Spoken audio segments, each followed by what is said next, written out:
Assalamualaikum warahmatullahi wabarakatuh. Selamat datang di channel Bu Guru Berbagi.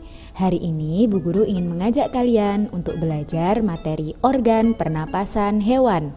Muatan pelajaran IPA kelas 5, tema 2, subtema 1. Seperti yang kita tahu bahwa salah satu ciri makhluk hidup adalah bernapas. Untuk bernapas, makhluk hidup membutuhkan oksigen.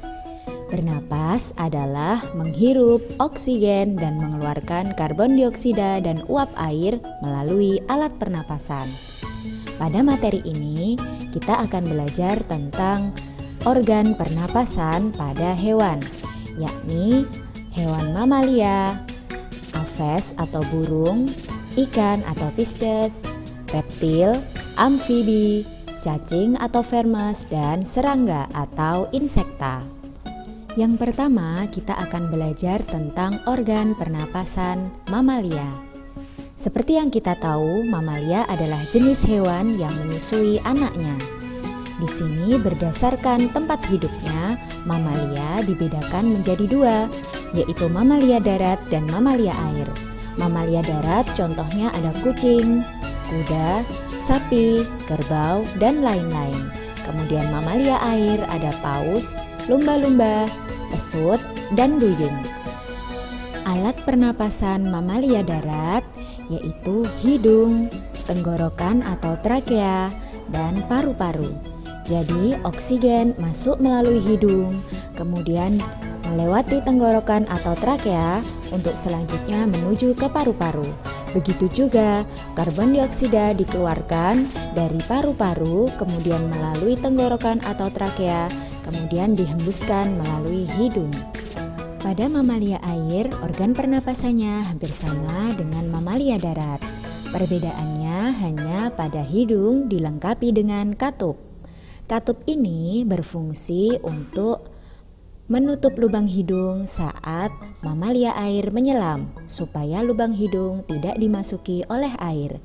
Sebaliknya, ketika mamalia air ini muncul ke permukaan, dia akan membuka katupnya, kemudian menghirup oksigen sekaligus mengeluarkan karbon dioksida dan menyemburkan uap air.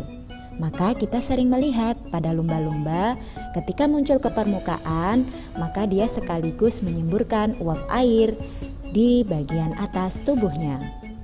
Berikutnya adalah organ pernapasan pada burung atau aves.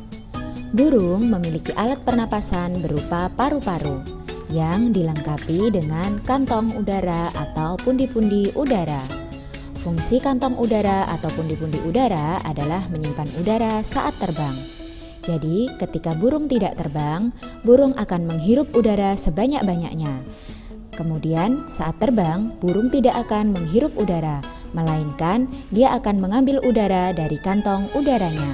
Kalian bisa melihat pada gambar. Jadi, udara masuk ke hidung, kemudian melewati trakea, kemudian masuk ke kantong udara atau pundi-pundi udara. Nah, kemudian berikutnya baru masuk ke paru-paru. Selain itu, kantong udara pada burung membantu mencegah hilangnya panas tubuh yang terlalu besar dan memperkeras suara. Selanjutnya adalah organ pernapasan reptil. Reptil menggunakan paru-paru untuk bernapas. Contoh reptil adalah ular, kadal, cecak, buaya, biawak, komodo, dan kura-kura. Beberapa reptil yang dapat menyelam di dalam air seperti buaya, kura-kura, biawak, dan ular akan menutup lubang hidungnya saat menyelam, supaya air tidak masuk ke paru-paru. Proses udara masuk ke paru-paru dengan cara masuk melalui hidung, kemudian melewati tenggorokan atau trakea, kemudian berakhir di paru-paru. Begitu juga saat karbon dioksida dan uap air akan dikeluarkan dari paru-paru, kemudian melalui tenggorokan atau trakea, kemudian dikeluarkan oleh hidung. Selanjutnya adalah organ pernapasan ikan atau pisces. Alat pernapasan ikan adalah insang. Jumlah insang pada ikan ada 4 yang terletak pada bagian sebelah kanan dan kiri. Insang terletak tepat di belakang rongga mulut pada kedua sisi kepala ikan. Insang dilindungi oleh tutup insang atau operkulum.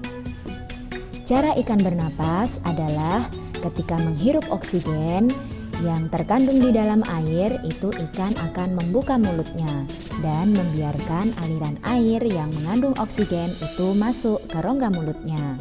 Di saat yang bersamaan, operkulum akan menutup. Kemudian, ketika ikan akan menghembuskan karbon dioksida dari tubuhnya, maka dia akan menutup mulutnya dan membuka operkulum atau tutup insangnya. Berikutnya, kita akan belajar tentang organ pernapasan pada amfibi.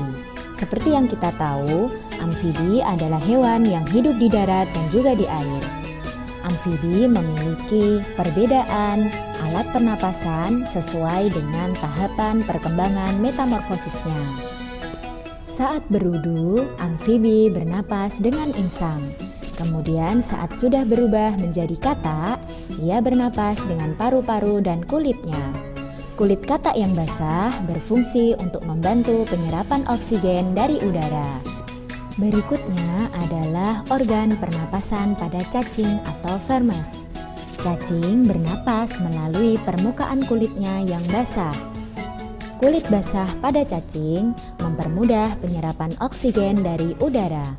Oksigen yang masuk melalui kulit akan diikat oleh hemoglobin darah dan diedarkan ke seluruh tubuh.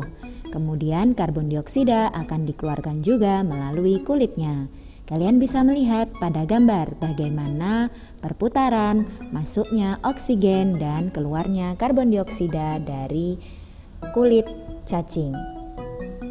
Berikutnya adalah organ pernapasan pada serangga atau insekta. Kita tahu bahwa contoh serangga seperti kupu-kupu, lalat, belalang, lebah, rayap, nyamuk, dan sebagainya. Nah, alat pernapasan pada serangga itu adalah trakea, yaitu sistem tabung yang memiliki banyak percabangan di dalam tubuh atau yang disebut dengan trakeola. Cara bernapas serangga yaitu udara masuk dan keluar melalui lubang yang sangat kecil yang ada di sepanjang sisi kanan dan kiri tubuhnya. Lubang itu dinamakan dengan stigma atau spirakel. Kalian bisa melihat pada gambar. Udara memasuki trakea melalui pori-pori kecil yaitu berupa stigma di permukaan tubuh serangga. Kemudian udara diedarkan melalui pembuluh udara yang kecil. Nah, sel-sel tubuh mengambil oksigen langsung dari pembuluh udara yang kecil itu. Kemudian karbon dioksida dari sel akan mengalir ke trakeola, kemudian dibuang melalui lubang spirakel. Sekian penjelasan dari Bu Guru Berbagi. Terima kasih telah menyimak video ini dengan baik. Jangan lupa tinggalkan jejak positif dengan like, comment, share, and subscribe. Sampai jumpa pada video-video berikutnya. Wassalamualaikum warahmatullahi wabarakatuh.